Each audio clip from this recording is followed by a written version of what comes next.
the top of the hour. Now we're Welcome to the Ron and John Show, brought to you by Veterans Lending Group, and I'm Ron. And I am John. This is the Ron and John Show. Hey, at the Ron and John Show, we're known coast to coast like butter and toast. We can make ISIS surrender or die, or make even the nerdiest guy look kind of fly. We can drink like we've been singing all night long, and we can sing like we've been drinking all night long. So if you're looking for a good time, don't you delay. Tune into the Ron and John Show. Me and this Ranger, we lead the way. Boom!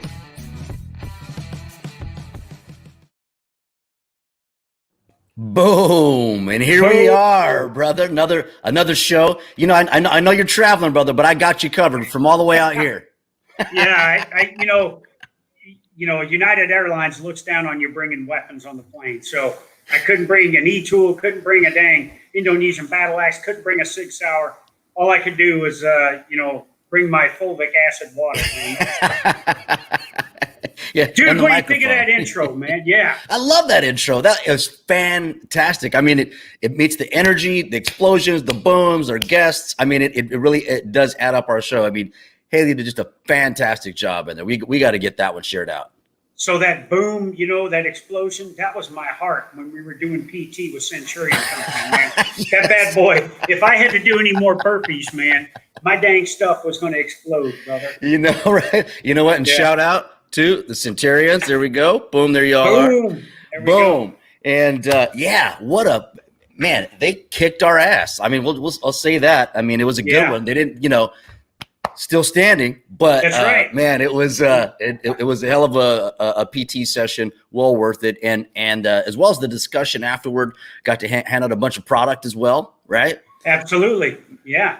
I gave out a lot of swag, man. Some Zen drinks, some Lifeway drinks, some Muscle Mac, protein-rich macaroni and cheese with MCT oil. That's right, and probiotics. Right. Love your guts, buddy. That's right. We had that. And that was, let's see, then we jumped into, you and I jumped into a smoke session on Friday morning. That's right. So it was awesome, man. So, my PME hard gauntlet, get with the movement. Yep. And, my Ranger buddy here joined me, and we had two 17-year-old young gentlemen join us, Sam and Max. And I don't know what those little fellers, I don't know that they knew what they were getting into, because that kettlebell crusher is it is an exercise in pain management. If we smoked that, I mean, I was looking at, and them dudes had 53-pound kettlebells, and, their arms were, small enough that I could rip them off and pick my teeth with. They were, right? Not large, but they're mighty. That's right. Hey, I give them credit. They were all heart, brother. They were. Dude, but you and them water jugs, man. And then your knuckles, it looked like you had been scrapping.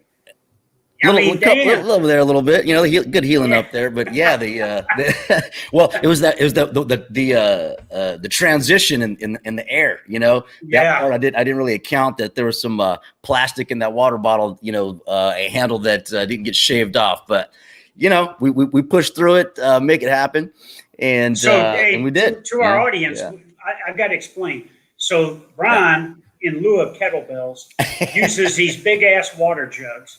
They got handles on them, but they're big, and I would say they probably weigh 40, 45 pounds or something like that of sloshing water. So it in itself is an exercise in pain management. And then this dude was slinging them up and switching hands. I mean, he was cleaning them and everything, and I was like, you are one bad dude, man. But, your knuckles looking – they're showing it now, right? Yeah, they're showing. That's all right. It tells for a good story or a great lie. Either way. And then we finished off the week with our Appalachian Yomp, Allied Forces Foundation, Appalachian Yomp, yomping in our own yard. Our good buddy Ranger Pete Quintanilla and we're on the Allied Forces Foundation board, and we had you out there, brother, and we had a total of 11 people out there. But more importantly, we raised money to support our wounded, ill, and injured, and we exceeded our goal. So it was all around good. And then when we got done, we had some good refuel with Lifeway drinks and also some Pabst Blue Ribbon, man. So it was a good event after hiking all those miles, man. No, it was, and you know, just getting out and being together. You know, it wasn't about you know, yeah, it's great. We met the goal financially and made that happen, but also building that awareness. You know, met a few people that were just, you know, also a couple guys that showed up and didn't know if they were supposed to be there. One of them actually was. Yeah, thankfully, and another one just was a random. He says, "I don't know if I'm supposed to be here." I said, "Well, guess what? You're going with us. Pack your shit. Let's go. Pack your shit. Let's go." And he was just like, "All right." Think about what he told his wife. "Hey, honey, I don't know what I was supposed to do down there, but I ended up humping almost 10 miles with these dudes." Never seen them before in my life. Yeah. You know, it's unfortunate that we didn't get to, because you and I were supposed to be on the Appalachian Trail with Allied Forces Foundation, with our organization, Veterans Lending Group, supporting. Right. And that would have been great. But fantastic. We get on the backside of this COVID, man, and I'm not going to steal our guest's thunder here. Right. But we did it all for Allied Forces Foundation. I'm a member of the board for Allied Forces Foundation. So is 𝘵𝘠𝘬𝘬𝘴, our ranger buddy in the Pacific Northwest. And so we've got a great guest today, man. And with your permission, brother, I'd like to read a little bit about this. Yeah, absolutely. Lead the way. All right. So our guest, since 2011, has served as the Washington, D.C. director and now president and CEO of Allied Forces Foundation, an American-British philanthropic organization, dang, dude, that promotes awareness and funding for the common wounded, ill, and injured service personnel and their families affected by the conflicts, and most recently Iraq and Afghanistan. Now, I'm not going to talk about AFF. I'm going to let him do it. But I got to talk about this guy. This guy's bio reads like something out of a James Bond movie and straight badass. I've known him for 4 years. He's one of my dearest friends, but I didn't even know about him. I knew he was a badass, but I didn't know he was. Oh, let's hear it. So he served 25 distinguished years with the British Army and Commando Forces. So for the first time ever, we have a guy that is, he's a U.S. citizen now, but he wasn't a U.S. citizen once. So first time on a Ron and John show that we had somebody that came from another nation. And so great. He rose to the position of Warrant Officer Class 1, Command Sergeant Major. Now listen to this. His expertise and experience lie within counterterrorism operations, explosive ordnance disposal, humanitarian relief operation support, advanced forces clearance operations within hostile environments, and maritime interdiction and fleet protection. And I will tell you from experience in Scotland, this dude can drink beer with the best of us, brother. So what do you say we bring him out? Let's bring him out. So ladies and gentlemen, here he is, the CEO and president of Allied Forces Foundation, and he's also currently the owner and managing director of StuCan Solutions, Mr. Stu Taylor. Stu, welcome aboard, brother. Hi, guys. Welcome, Stu. Welcome. Man, really excited. You know, Stu, when he was reading it off, I didn't know if it was like the beginning of a video game that I get to pick all these different attributes, and then I was also wondering, did this guy spend any time in Africa by a mall or something? You know.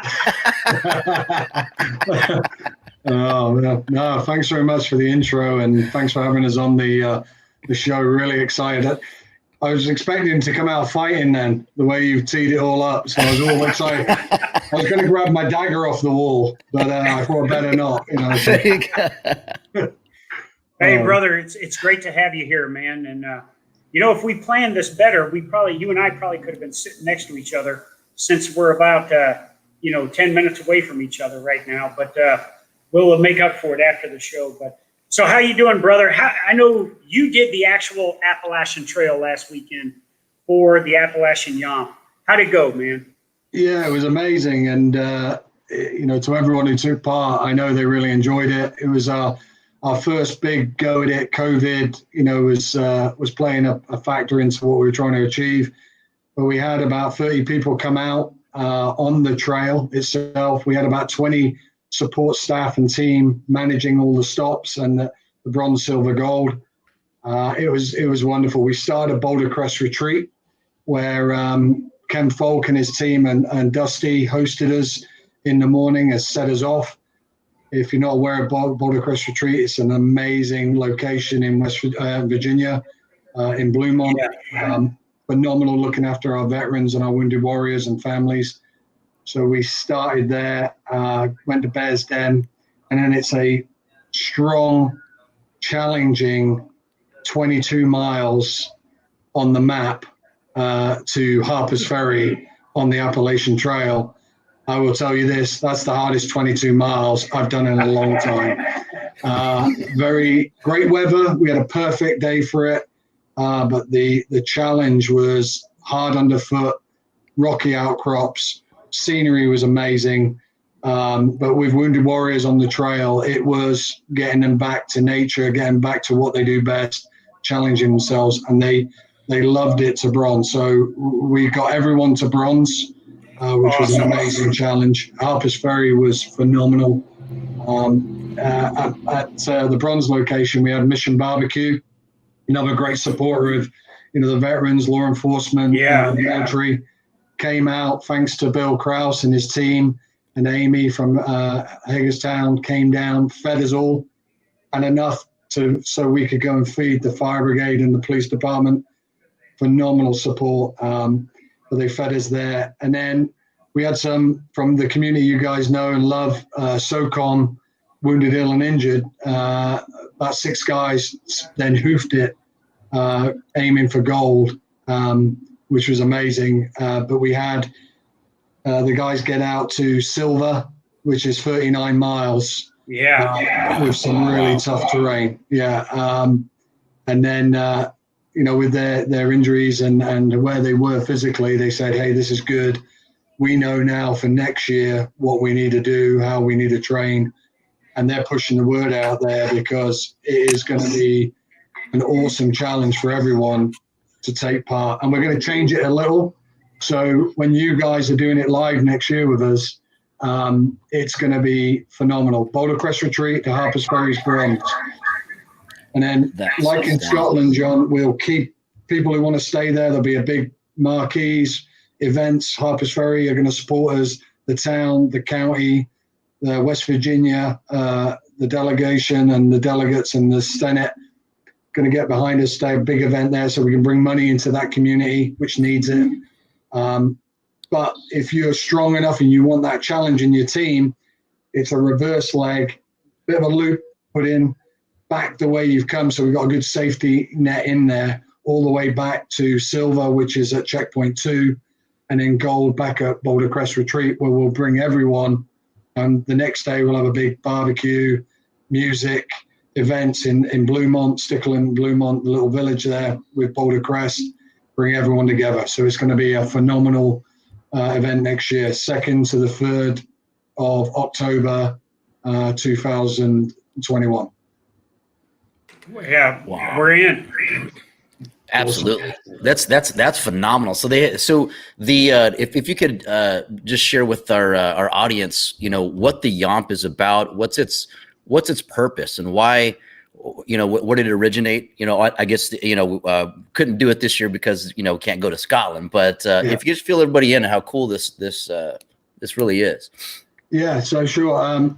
So 𝘠𝘠𝘠, first to lay a bit of myth and history behind 𝘠𝘠𝘠, the term. So YOMP, 𝘠𝘠𝘠 is your own marching pace. Royal Marines, Commandos, and the Scottish Highland regiments use that word up in Scotland, and it's called 𝘠𝑚ping. The army call it tabbing, humping your gear, but the Commandos call it 𝘠𝑚ping. So if you go to Scotland, like John and I have been a couple of times, and we've done the event in Scotland, it's across rough, hard terrain where you're putting your body, your mind, your whole spirit behind getting from A to B. And the reason we're doing the Appalachian 𝘠𝘠𝘠 here, our great friends in Scotland, the Army Benevolent Fund, do the Cateran 𝘠𝘠𝘠, which we take wounded and injured from the US and our allied partners under the AFF, the Allied Forces Foundation, and we take them to Scotland to take part in the Cateran 𝘠𝘠𝘠, which is 54 miles across the Scottish Highlands in Perthshire.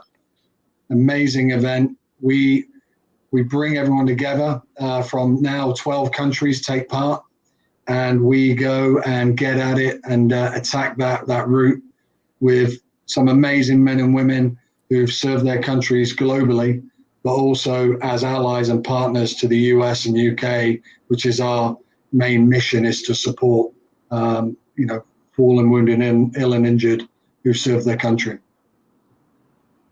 One of the reasons that one, that I love doing these events, but two, that when I retired, I joined the board, is because, the purpose of the foundation and what it does for wounded, ill, and injured. So can you give us the overarching kind of mission of Allied Forces Foundation, and then what you see as the direction for the future?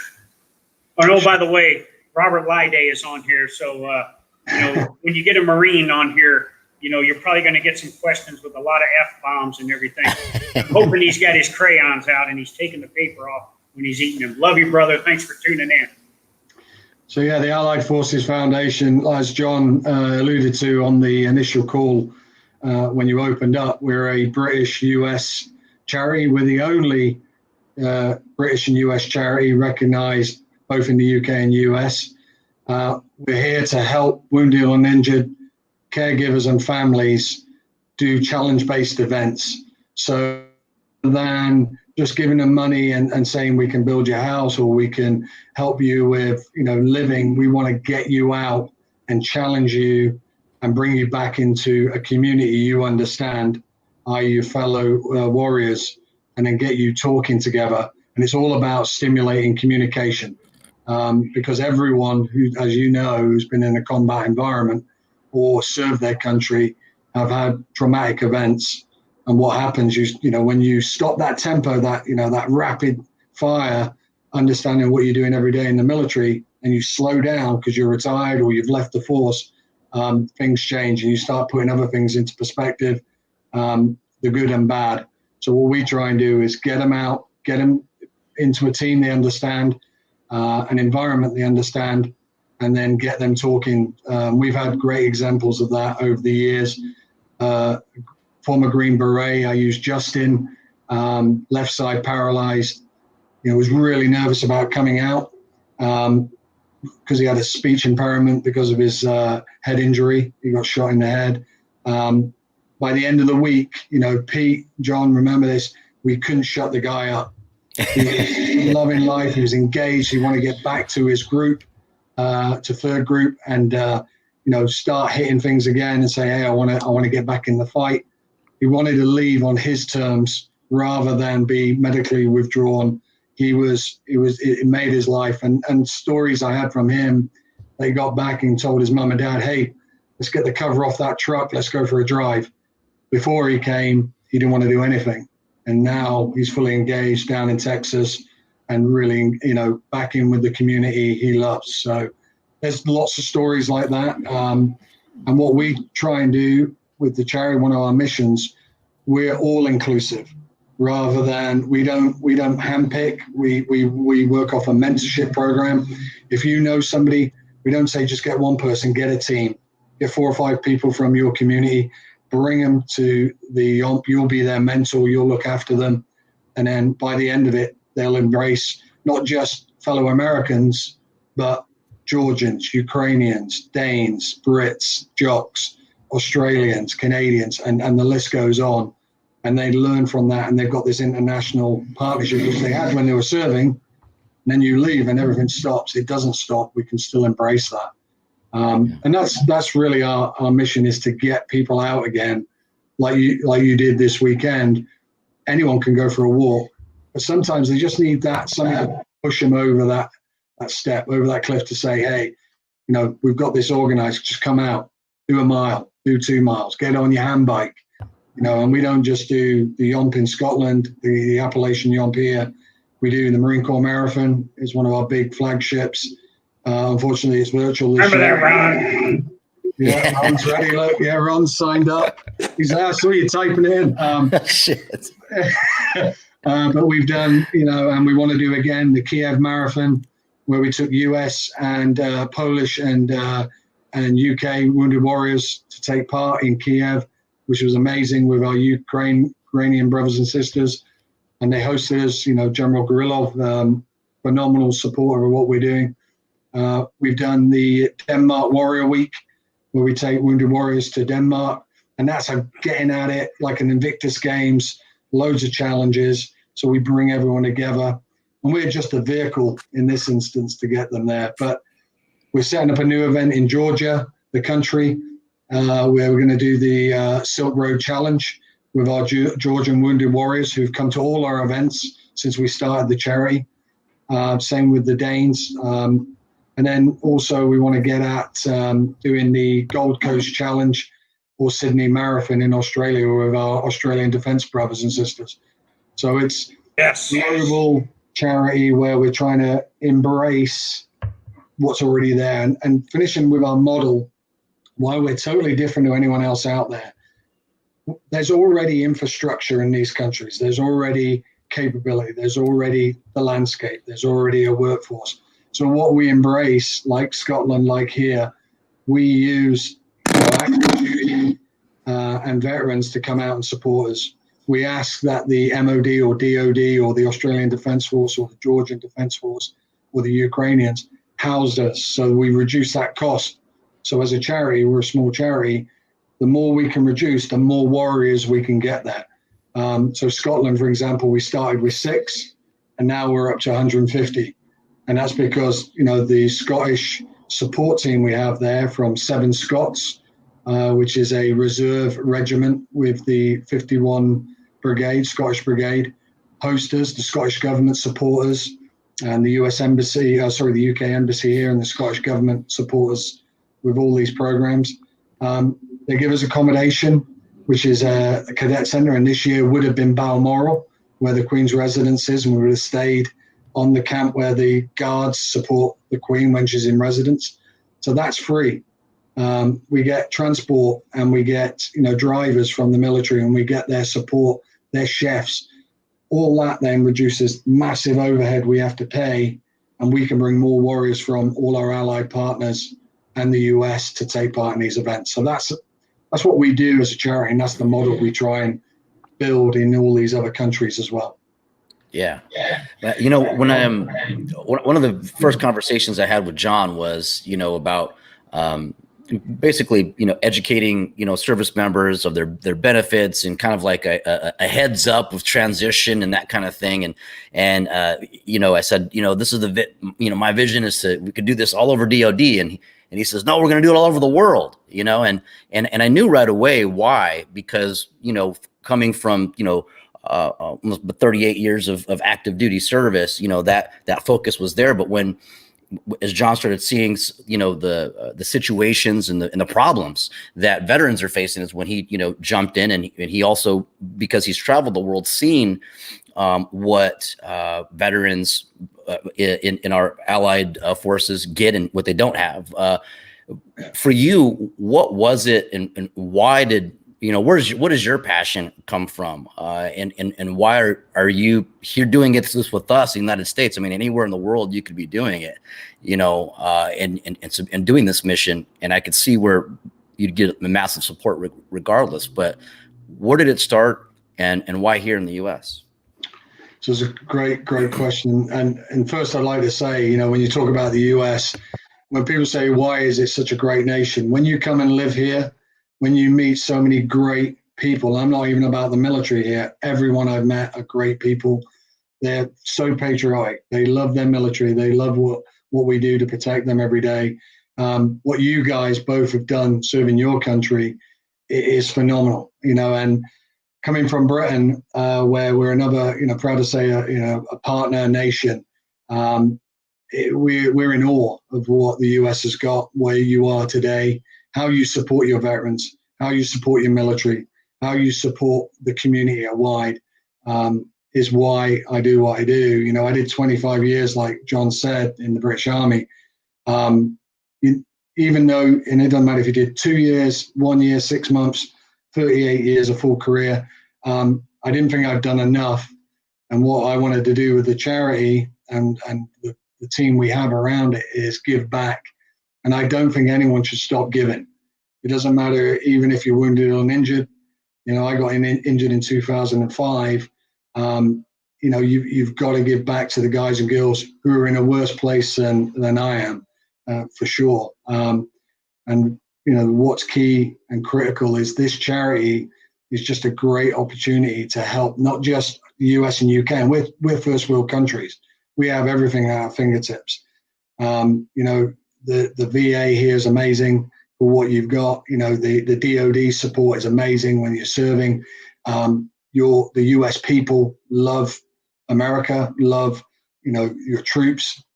So you've got that. But there's countries out there, which John and I know very well, who serve alongside us, you know, the Brits and the Americans, side by side, shoulder to shoulder, putting their lives on the line for freedom. And they don't get any of the benefits we see as given as, you know, the part of serving our nations. So that's why I do it, and bringing in all our allies. You know, when I went to Georgia and Ukraine recently, our guys, when they go through Walter Reed or go through, you know, rehab, they get, you know, if they're amputees, they get amazing facilities, legs, rehab. You know, over there, they've got, you know, 50-year-old, you know, man-made or handmade legs, which are no good. But these guys and girls come and do our events and don't even blink, you know. So getting over there and trying to help them, educate them, like you said, with what we can do and how we can improve them by building awareness here in the greatest nation in the world. And I've got to say that because I live here now, and I really believe that it is the greatest nation in the world, because America give more than they take. You know, there's not many countries in the world who can say, hey, we give, but these, you know, this country gives, and the people want to give and support their allies. So little things like that, that's why I do. That's my passion. And building awareness. You know, America aren't the only ones in the fight. Brits aren't the only ones in the fight. You know, we've got little countries like, I say, Georgia, you know, 4 million people in Georgia, 35,000 in their MOD, and they're in Iraq, they're in Afghanistan, they've been going to Syria. And these guys have got a lot of wounded and injured, which no one knows about. And they've got a fight with Russia, their noisy neighbors who've accessed half their country. These guys are in it every day, same in Ukraine. And these guys are fighting every day, and they've got no money. So one thing I want to do is build that awareness up. But also some of the other smaller countries who've been side by side as, you know, especially in Iraq and Afghanistan, Denmark, a lot of the guys and girls there, you know, they are warrior. That's a warrior culture. They're very proud. And trying to change for them, getting out and understanding PTS. There's nowhere better in the world to understand PTS than that fight we're in here, mental health. This country, and John's been a massive advocate getting out there and educating people that is, you know, let's get rid of the stigma. Let's help these guys and girls who really need our help, who are struggling at home. And that, what I found with this charity and the Allied Forces Foundation, we don't have a lot of money, but what we do have is great people who want to bring you out, and we'll mentor you, we'll help you, and we'll support you once you know you're out there, and we'll connect you with like-minded charities. We're not just one charity, we're a collaboration of charities. And what we want to do is with 𝘧𝗵𝘂𝘍𝑚𝑒 Foundation, with your foundation, you know, with Boulder Crest Retreat, all these great organizations, UK ones like, you know, the Army Benevolent Fund and 𝘬𝘲𝑚𝑒 and all these other great organizations, make them aware they can go to other places and get the support they need. And that's what our mission is, really. I think the most fruitful thing, Cliffy Clavin's on board, Ron. So you got to make sure that, you know, our guy that, you know, in the end chair, well, there's Cliffy right there. Yeah, there it is. He says, no, look at the question. Go ahead. Yeah, he says, actually, you're about to get on him with this one. I'm getting ready to scunionize him. Okay, well, here we go. Are there any plans for a 𝘬𝘠 event in the JBLM area? John? Cliffy, my brother, 3 October, which was 5 days ago. Where were you at when Ron and I and Pete and all the other folks, Amy T. Meyer, the whole team were out there? And then a couple of strangers walked up and said, hey, I'm supposed to be for this event. Well, you're not there for that event. You're going to go hump 10 miles with us, all right? Where were you at back then, brother? Every time under COVID rules, every time that the foundation does an event, we are going to do a satellite event here in the Pacific Northwest, or there in the Pacific Northwest. And as we talk the future, Stu, and I know we're going to discuss this in our next board meeting about chapters, you know, and there might be an Allied Forces Foundation Pacific Northwest chapter that Pete and I kind of establish and get after. More to follow on that. But Cliffy, all right, every time there's an event, you know the deal, man. If there's one thing we do in the Pacific Northwest is we get out and carry heavy shit and ruck march, brother. So come out from under the stone that you've been under there, dude. He says, I thought that was a virtual event. Yeah, Ron and I got on Zoom and just acted like we walked out. Come on, Cliffy. Hey, but Stu, so I gotta say, okay, go ahead. Now Cliffy's got a question. Now he's got a real one, right? Yeah. Let's see here. All right. He said it's a question for Stu. He says, Stu, in your experience, how has the public perception and support in the UK been towards veterans of the recent wars in Iraq and Afghanistan? And would you say that is any different than in the United States? That's a great question. I mean, the UK were very reserved for many years. So loads of great friends and colleagues of mine who served in the Falklands came back to rapturous applause, and well done, you served your country, and then it goes quiet, and when you need support the most, it wasn't there for them. Iraq and Afghanistan changed because we saw a massive influx of wounded and injured and killed in action. And the public's, changed with its, not attitude, but it's, we're going to come out and be proud of our nation and fly the flag and tell everyone, we're proud of our military. And you've got to remember the reason it wasn't like that before. We had the problems with the terrorist side of things with Northern Ireland and the troubles. So everyone was very reserved. You never really saw troops on the ground. You didn't see people in uniform. But Iraq and Afghanistan changed that. I would say, though, what's happened over the last few years has highlighted some of our gaps. Johnny Mercer in the UK, the MP for Veterans Affairs, just stood up, is a great guy, former commando as well, served his country in multiple tours of Iraq and Afghanistan. He's doing a great job, but the problem is we're a long way behind the US establishing a full-time VA to support the wounded and injured and the veteran community. But as a whole, I think, the British culture, we're a bit more reserved, to this stiff upper lip. The only time we come out fighting is when our back's against the wall and there's no other option. We'll fight to the death then, but everyone else is very reserved, and that's even to the extent of patriotism as well. But I think it's got a lot better. I think we've got a long way to go to catch up the US and be open about it and be vocal, really. The question there, be more vocal about if you've got a problem. If the community knows, then everyone knows. If you keep it inside, then you're the only one who knows, and you're the only one suffering. And I think Americans as a culture are very open, and want to engage, which I think we're starting to learn. And with TV, we're starting to embrace that as well. Watching more, reality shows in America, you can see how, better attuned you are as telling people what you want. Goes back to in America, just as to understand the British culture. In America, if you don't get what you want, you don't pay for it. This isn't good enough. Bring me back. Bring me something. In Britain, you go, well, I didn't really want chicken. I wanted beef, but I'll eat it anyway. If it's not what you wanted, tell them. And it's just a different culture. So I think we're getting better. I don't know if I answered it fully, but yeah. So Stu, what really drew me to Allied Forces Foundation of the Yomp is when you came to my office, my first year as the SEAC, and you invited me over and everything, and you told me what the foundation was about and everything. And so, I had a general understanding, but I didn't really get, it didn't hit me until we got over there and we got into Dunkeld and we got in those ratty ass 7 Scott barracks. God bless Brad Baxter and Stevie and the whole bunch over there from the 7 Scots for taking care of us. and everything. But that's when the bond began, when we were staying in these barracks together.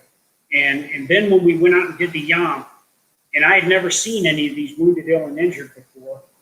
And the first one I did, I'm walking for the first 7 miles, or for 7 miles, and stopped at a checkpoint, and I'm with Dave Reed, who, Ranger Regiment guy, Ron, wounded in 2010 or 11, and, medically retired and everything. But here he is, this young guy walking along with me, and we're chatting and everything, and we get to the checkpoint, and I'm changing my socks, and that guy pulls one of his boots off, and he's got a freaking prosthetic on his leg. And I'm like, this guy has been dusting my ass for 7 miles over these Scottish Highlands, and he's only got one leg, And that's where I realized it, and then Rob Lyday is on here, and he's another guy, severely injured as a young Marine. And to hear his story and then see that guy come out and the effort that he puts in to getting after the show, it's just inspirational. I thought my job was to come over and help inspire the wounded, ill, and injured and be a mentor and everything. They ended up inspiring me and mentoring me because the resolve they showed to get after that hike, even the ones that almost weren't physically able to do it, but they went out and did it anyways. It was just inspirational and amazing. And I said, this is the kind of organization I want to be around. And so, that is what sold me on it right there, is what it does to build this shared bond through people that have been part of this warrior class together. And I think to your point there, John, when you go there and you come back down, you can go to hotels and do events, and take part in activities and stuff. But you go back to where you came from. Hey, we're in a barrack room and there's 10 guys, 20 guys in a room, and they're on top of the girls. They've got 10 or 15 girls in a room, and start a bond again. Hey, I need your hairdryer. Or Pete, for example. Hey, have you got another tube for my leg? My stump needs this, and they start bonding, sharing, and they have a couple of drinks together and they start communicating again. And that's where it's critical. You can't do that when you'll go to your own hotel room. You're not going to do it. And what we don't do is this big, let's have a 𝘬𝘬𝘬𝘬𝘬. Let's have a fire and we all sit around and you tell me a story. Well, we call it Tommy Two Shits. Everyone's got a bigger and better story than you. Yeah, my injury was worse than yours. We don't want any of that. Well, we want the guys to learn from each other, to share from each other. And they joke and they have fun. They have an amazing time. Because it's not just doing the challenge. All our events are a week long. So we take the US or our partners, and when we go to Scotland, for example, we take these men and women with our team who supports in Scotland, Edinburgh Castle, VIP trip around Edinburgh Castle. We go to Stirling Castle. We go to William Wallace's monument. We go to Barrackburn or Culloden, where the battles were, and we talk through and we get, guest speakers. We do a Highland Wounded Warrior Games with Dave Fox Pitt and Lord Peregrine Moncreiffe on Loch Tay. We were lucky enough to have Nicole Milowski, who's a former colonel aviator, call in from Lakenheath, some F-16s doing a training flight. I'll confirm that. John said I don't want to get shouted at. A training flight over the loch, the water spraying up, and the guys are tossing the 𝘬𝘬𝘬𝘬 and throwing stones and spears. But everyone can take part. We had guys, quadruple amputee from Ukraine, getting told he couldn't do anything. We said, well, you're going to do the 𝘬𝘬𝘬𝘬. He did bronze last year. Bronze, 22 miles across the Highlands, and he's a quadruple amputee. He was tossing the 𝘬𝘬𝘬𝘬. He was doing archery. Everyone can take part. You don't have to be an athlete. Anyone can come and take part and join in our events. And that's the message we have. But, some of the other good things we do and try and bring, the team together. We do a dinner night at the castle. John's been there, and seen what these are like, where we have, one thing the British are the best at in the world, I'll say this, is pomp and ceremony. Top table, pipers, drums, sword dancers, 5-course meal, drinks, entertainment, fun all night. Everyone's in their service dress, so veterans and active duty can put their uniforms back on and be proud again. And be proud. And by the end of the week, everyone's made such great bonds, so many relationships. This year, you know, the first time at the Marine Corps Marathon, we had the Polish wounded warriors come and join us. What great warriors, what great men and women. They were at it, they were attacked it, they all ran the marathon. You know, ironically, some of them were saying 10K. No, it's 26 miles. They were going, oh yeah, 10K. We were getting worried, you know, and same with the Georgians, you know, they didn't realize it was so far, but they all did it. They went out and attacked it. And that's what's great about it. Like John's hosted us at the Pentagon. CZ, the new SEAC that John introduced us to, want to host us. You know, John looked after the guys and girls. If you come from all these great countries, and even US citizens and US military never had the opportunity to go into the Pentagon and see the Hall of Heroes, to speak with John the SEAC and ask him pointed questions. And God bless John, he would answer them. You know, when you got Ukrainians going, how are you going to help us? And John would answer. I'd be like, yeah, that political one, I don't really want to answer. But John would answer, and, you know, and go into the White House, go into the Senate. You know, Cheesecake Factory, one of our great supporters, feeding everyone at Cheesecake Factory in Arlington. You don't get that anywhere else in the world. Mission Barbecue, feeding everyone at Quantico, because we stay at the Marine Corps base, Quantico. You know, the base commander, Colonel Will Bentley, we'll give you the accommodation. We'll look after you. We'll give you transport, you know, and our Marines will escort you around. Where do you get that in anywhere else in the world? It makes you so proud to know men and women who are serving their country, and it's, you know, and it's amazing. And that's one thing I love about this charity is it's not about access. It's not about who you know, what you know. It's they want to know us because we've got men and women who serve their country, who are veterans, who are serving now, who want challenges, who want to still be in a fight, be in a relationship with their men and women who they've served with, and re-engage. And we've seen that firsthand, John, when you had the Danes, meet with you, and they're in his office going, "Wow, yeah, this is great. You know, you came to Elman, we remember, you know," and they remember everything. It's phenomenal. Yeah. You know, well, for those of you that are just joining us, this is the Ron and John Show. We have Stuart Taylor here from the Allied Forces Foundation. You know, Stuart, I've actually served with Pete, so I've known him a long time. Actually, when he had two legs, and you know, one of the things that he and I would talk about is how we hate therapy, right? Group therapy. Well, we don't want to go to no group therapy thing. We don't want to get, kick around and, do this kumbaya kind of thing. And there was a couple times we went out on some long walks together, and, it's 4 or 5 people, 8 people or so. And next thing you know is, you're as you're in that walk and you start droning out and you start kicking up conversation with someone, and, someone almost trips and falls, and then it strikes something, right? And then it gets quiet, and, I remember when we were in Afghanistan, and then ... right? And then everyone kind of listens to that, and then someone else might chuckle, and then you just hear these different stories. And by the end of the trip, you're like, well, shit, anybody want to go grab some food, right? And then everyone gets together, and then, and what ends up happening is we noticed, because after the day was done, Pete was sitting there like, damn, we just did a group therapy session. We just did a big physical, emotional deal. We broke bread with everyone together. It was a natural thing, because in the military, when you think about it, that's what we do. We do something that sucks. We do something that's fun. We laugh about it. We cry about it. We eat, and then we start our day all over again, right? And so I just think it's amazing and incredible, the feelings and the feel good that comes from these events that are put on, because it does reestablish that purpose, but it gets people talking again and talking about things that they normally wouldn't, right? Because they're now in something again that's leaving a mark on their soul, right? Whether that be painful or that be something that's emotionally gratifying. And I think what you've got here is it's a crash of both, right? That allows that to happen, which is incredible.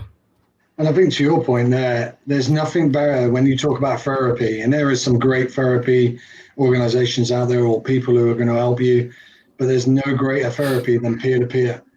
If you've never served, how do you know what I'm going through? And that's a common thing I've heard in the UK and here. But if you've served and you're talking to somebody and you're listening and you hear their pain and you hear them reaching out. They, you know, 9 times out of 10, you'll hear somebody reaching out for help. This is when you hear it. And, you know, some of the things we've found and come across, you know, talking, communication, when people start going quiet, then you know it. You know, when you're in the military and you know, hey, he's drinking more. He's, you know, and joking aside on the drinking stuff, but he's drinking more. He's going really quiet. Then that's a red flag. And everyone goes, right, we need to get around him and help him. You leave the military, and why is that all stopped? I don't understand. And it's because, you know, America's difficult because America's huge. And you might go to a town or a village where there might not be a big program for veterans, or, you know, the VA, or there might not be big, you know, legions there, or a big community per se. And they just go and they start self-isolating. And in this current climate, it's getting worse. So what we're trying to do is, even with the virtual events, is get people out and just understand COVID, especially, but get them out and talk. And the events we do globally work because, hey, John, you know, 22 miles for Groms, there's not much else to do but talk, you know. And because you know, like the Yomp on the Appalachian Trail there, it becomes a bit emotional at times. And when you stub your toe, or in Pete's case, you stub your good toe, or even your prosthetic, and you fall over, some of the laughing stops, but your buddies around you and, you know, bring you in and bring you back up and hug you and say, hey, we're good, let's go, let's attack this. And then you go, yeah, I know what I'm here for. Because when I was serving, I wouldn't have bitched. I might have cursed a bit and got on with it. But I had to keep pushing on. Then they start focusing again. They come out of the shell, and they've got an objective. And what we put back into their lives are objectives, be it on the Yomps, be it on the marathons, giving them objective, and they do it. And you go, well, if I can do this, I can do that. You know, I can, you know, what you said right at the beginning, which I love, and what I've listened on a couple of your shows, you know, transition workshops, you know, getting people back. I think the last show you had, we're talking about how we can help guys and girls when they retire, and not just retire, but if a guy does a 5-year career or 5-year service and he's a rifleman, how can we transition that guy better? Because a rifleman, there's not many jobs out here for riflemen and mortarmen, or, you know, drivers, or, you know, not, you know, the big skills. If you're an officer and you've got a degree and that's fine, or you're a warrant officer, but if you're right at the beginning, how do we transition them better? We've got to give them a purpose. We've got to make them proud of who they were and what they did, and then get them re-engaged. And that's what we try and bring into this program as well. But you know, the last show, I totally concurred with everything you said. I was trying to type some messages, and you know, because it's exactly true. You know, you've got to have a focus, and it doesn't matter if you left at the top of the tree like John, or if you were, you know, like Rob we were talking about, who left, you know, and he doesn't know the direction he's got to go, and you've got to refocus him, realign, and give him a mission, and then they'll go at it. And that's, I think, what we've been doing quite well. And our alumni, you know, we've got a really big alumni now who reach out, they stay connected on our networks. We reach into it all the time, telling them about the events. We're looking for mentors. And that model really works. And they're pushing that around the community. That's awesome. Hey, so Stu, you know, the thing I love the most about the 𝘬𝘬𝘬𝘬 is, you know, that with Baxter and Stevie in the bunch over there, every time you come to a checkpoint, you end up drinking Scottish whiskey. Scotch whiskey, I mean. And, you know, when you talk about, you know, just the communication and everything, you know, sitting there and doing a toast with your brothers and sisters that you're walking with, and then those that are, you know, supporting you and everything. And you know, there's just nothing finer. And knowing that you still got a lot of suck to go on, you know. You talked about the Danes, and I remember the senior Danish enlisted guy that was there. You know, we were at that last checkpoint and heading to bronze, and Colton Smith was walking me in the ground right now. And all of a sudden that Danish guy came up and wanted to talk to me about coming to visit, and hey, I'll host you in Copenhagen, and we'll go to here, we'll go do this and everything. And I said, look, brother, I love you to death. We can talk all this over a beer tonight, but I just want to get to that freaking bronze point right now.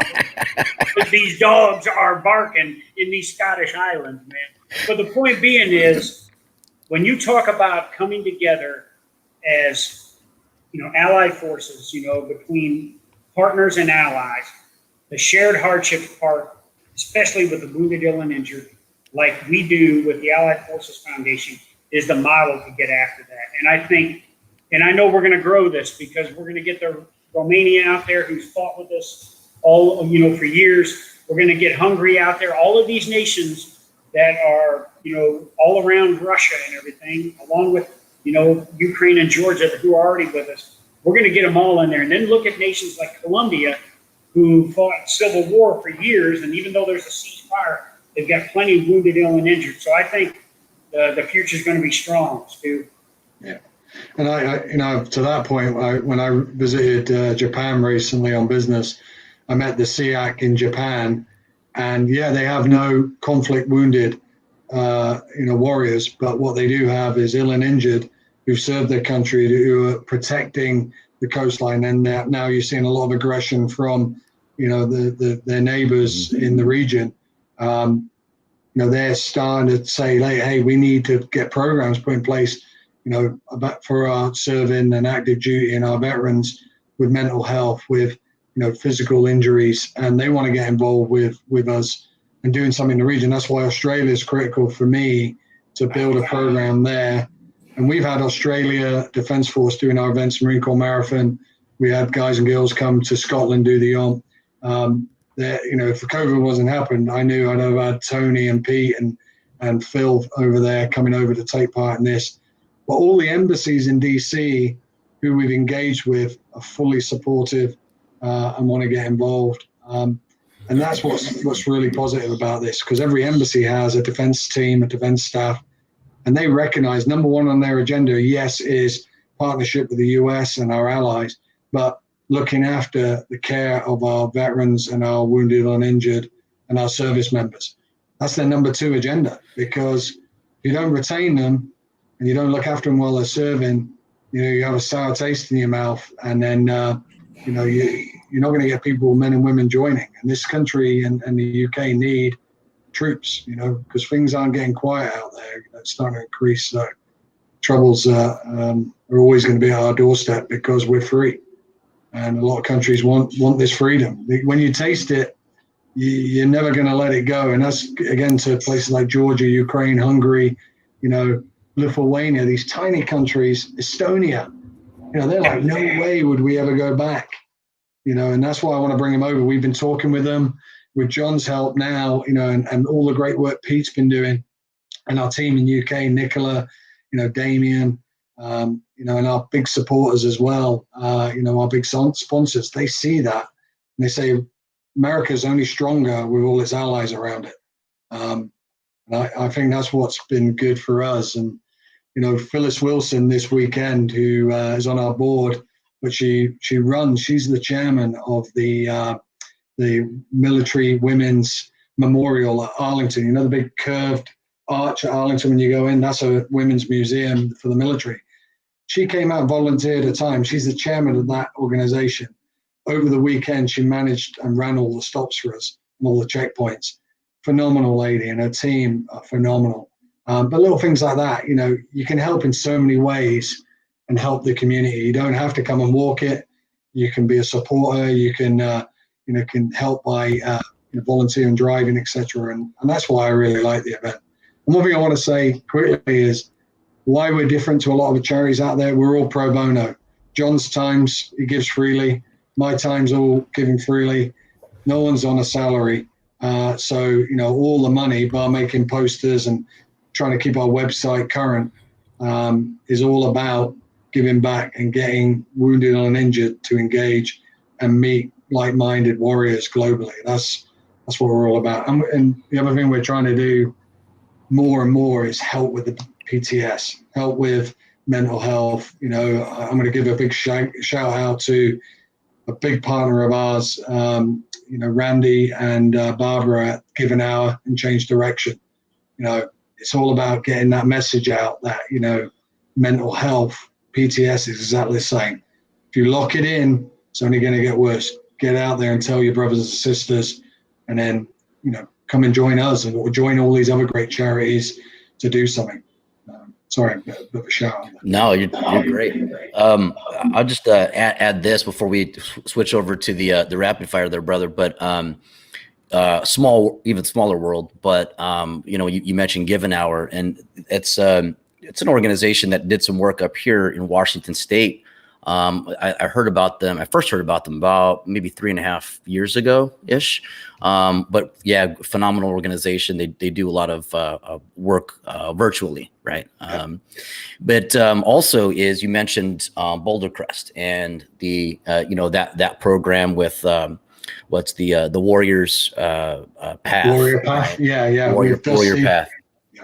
Right. So this is actually probably an announcement here, probably a little premature, but it just happened. So you'd be happy to know this here as well, brother. But I was just voted into the board for the Permission to Start Dreaming Foundation just the other day.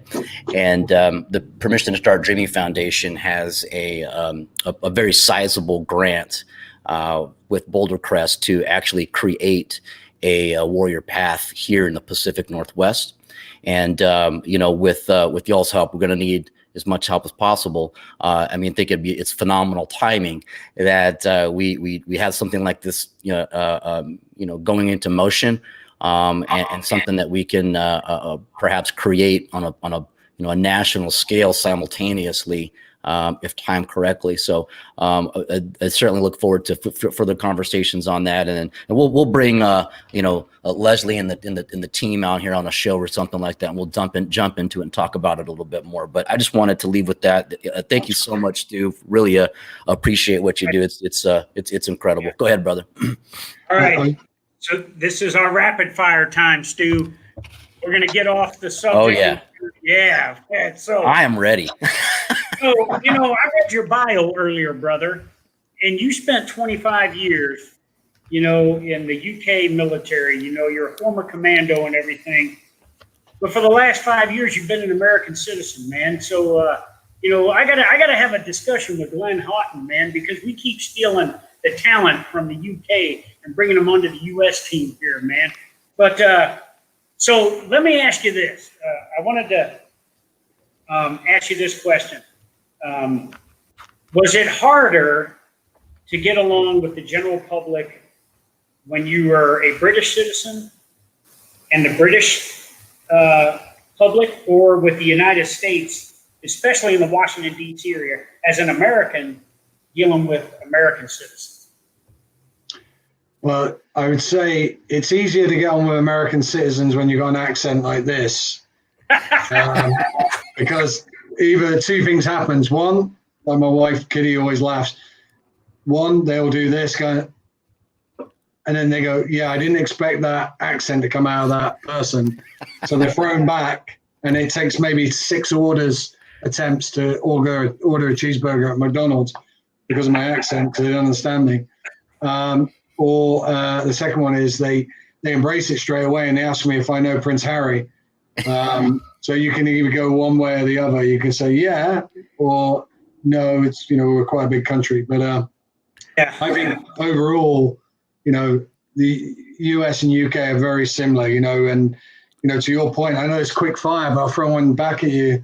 At the end of the day, America is America, and Britain's Britain. But when I came over, I assumed it was going to be free passage because we never ratified the Declaration. Really, this is technically still Britain. So I know that's always a fun question to ask. But yeah. So when I went to we have the Armed Forces Retirement Home there in D.C. and also down in Mississippi. But when I went to the Chelsea Pensioners Home in London, and the first thing they took me to was the bar, of course, and then they had to take me into the hall and show me the state flags that they had captured during the Revolutionary War. And, the one gentleman pointed up to him, he said, "Those look familiar?" And I said, "Yeah, they do." And he goes, "You can't have them back, mate." Yeah. So the UK still has some US booty on their hands back there. Oh, yeah. Well, you should have told him you thought it was capture the flag. I think I'm still my grandfather, my great-great-great-grandfather, I think we still got the box of matches from 1812, but I didn't want to bring that one up, but yeah, the Black Watch. There we go. All right. All right, Ron. All right. Well, I've got these are it's kind of a quick series here since you are now a citizen, right? You got a test that you had to take and whatnot, right? I just scraped a pass. So okay. Well, you had some questions, and now we have some questions here on the Ron and John Show. We're just going to hit it to you. You got to go quick, fast, and effective. All right. Now that you are a U.S. citizen, coffee or tea? Coffee. What is a biscuit? What is a biscuit? A cookie to you, but a biscuit to me. Is that right? Yeah. Biscuits or cookies? No, I don't. I love biscuits though. That's proof. I have to hide them from the family. I love my cookies. I was going to say crumpets or cookies, but I screwed that one up too. All right. Right. Yeah. And then okay. Is it a trunk of the car or boot of the car? Boot. You failed. You failed. 2 or 3. It's the trunk of the car, and it's hey, that thing that delivers packages to your house, is that a truck or a lorry? A lorry, yeah. No. Here's my question, Chair. Here's my question. The vehicle that brings the packages to your car, is it a truck or a van? Now, what is a truck to you? A truck, what I've learned in America, is a pickup truck. So it's got a bed on it. Yeah. A truck, what comes to the house is got a roof on it and it's big. You can't call a truck, and it's the same. That confuses me. So a lorry is a big thing, and a truck's a pickup. Anyway, I'm confusing you guys. You were born here. Well, hey, brother. Unfortunately, we're out of time, but it's been truly an honor to have you on here. Indeed. But it's a bigger honor to call you friend, but also to work with you on the foundation. You are just a phenomenal human being, true warrior, and I just love being around you and everything, man. And I look forward to linking up here in a few minutes and getting a pint together, brother. Brilliant. Looking forward. Thanks for having us, guys. Thanks for on, John.